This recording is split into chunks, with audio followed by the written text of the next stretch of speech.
These machines can fly faster than a bullet, drop bombs from 70,000 feet, and become invisible to radar, and most people couldn't tell them apart if their life depended on it. Today we're breaking down every type of military aircraft, what it does, why it exists, and why it's terrifying. Let's go. First up, the rock stars of the sky, fighter jets. Their one job? Kill other aircraft. Fast, agile, loaded with missiles. These are the apex predators of the air. You've got two flavors. Air superiority fighters, like the American F-22 Raptor, exist purely to own the sky. No ground attack, no cargo, just dominance. Then there are multi-role fighters, like the F-35, which can dogfight and strike ground targets. Fun fact, the F-22 can cruise at supersonic speeds without its afterburner. That's called supercruise, and almost nothing else can do it. Fighters kill planes. Attack aircraft kill everything else. These are built to fly low, fly slow, and absolutely wreck ground targets. Tanks, troops, vehicles, you name it. The king of this category? The A-10 Warthog. It's ugly, it's loud, and it has a 30mm Gatling cannon so powerful that firing it actually slows the plane down. Pilots love it. Enemies do not. Attack aircraft are armored, stubborn, and built to take hits and keep flying. They're the workhorses of close air support. If fighters are the knife, bombers are the sledgehammer. These are massive aircraft designed to carry huge payloads, conventional bombs, cruise missiles, or in darker times, nuclear weapons.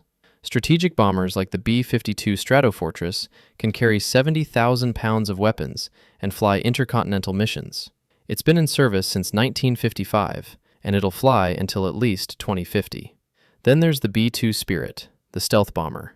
It looks like a flying wing from a sci-fi movie, costs over $2 billion per plane, and can appear on radar as something the size of a golf ball, carrying nuclear bombs. Planes need runways. Military helicopters need nothing. They land on mountains, warships, tiny clearings and jungles, wherever the mission takes them. Attack helicopters like the AH-64 Apache are flying gunships. Hellfire missiles, 30mm cannon, targeting systems that can lock onto a target from miles away in complete darkness. Transport helicopters, like the Black Hawk and the Chinook, move troops, supplies, and equipment into places no plane could ever reach. Scout and recon helicopters are the eyes of the battlefield. Small, quiet, gathering intel before the big guns arrive. Not every military plane carries weapons. Some carry something more powerful: information. Reconnaissance aircraft spy. That's the job. The U-2 spy plane flies so high, above 70,000 feet, that pilots have to wear pressurized suits like astronauts. One wrong move and the plane decompresses. The pilot dies. And the legendary SR-71 Blackbird, the fastest air-breathing jet ever built, flew at Mach 3.3. If a missile was fired at it, it just sped up. They retired it in 1998, and nothing has officially replaced it. Military transport aircraft are the backbone of any fighting force, moving tanks, troops, food, ammunition, and medical supplies across the globe.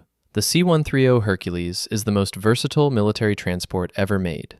It's been used for troop drops, wildfire suppression, gunship conversions, and even landing on aircraft carriers, on purpose. The massive C-17 Globemaster can carry an M1 Abrams tank, 70 tons of steel, and land it on a 3,500-foot dirt strip in the middle of nowhere. This is where it gets sneaky. Electronic warfare planes don't drop bombs. They fry radars, jam communications, and blind the enemy before the real attack even begins.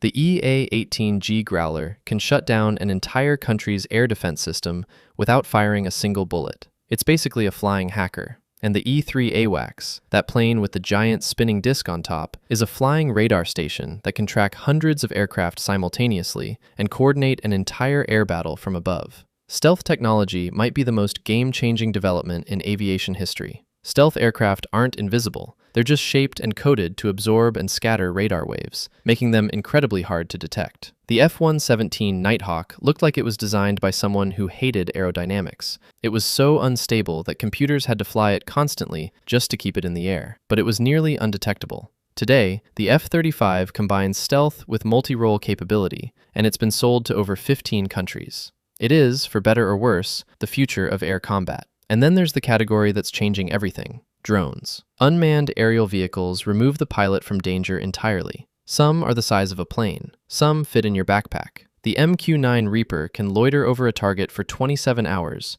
strike with precision missiles, and return home, all controlled by a pilot sitting in a trailer in Nevada. Kamikaze drones, like the Switchblade, are launched like a grenade, fly to a target, and detonate. This is the fastest growing category in military aviation. The wars of the future will be fought heavily by machines. A few special mentions. Carrier-based fighters, like the F/A-18 Super Hornet, are designed to launch from a moving ship using a steam catapult and land back on a deck the size of a football field, in the ocean, at night. The V-22 Osprey is a tilt rotor. It takes off like a helicopter and then rotates its engines to fly like a plane. It's weird, it's versatile, and it works. And the AC-130 gunship is a cargo plane converted into a flying artillery battery, cannons pointing out the side. It circles a target and obliterates it. From stealth bombers to kamikaze drones, from spy planes that brush the edge of space to helicopters that land on mountain peaks, military aviation is one of the most extreme examples of what human engineering can do.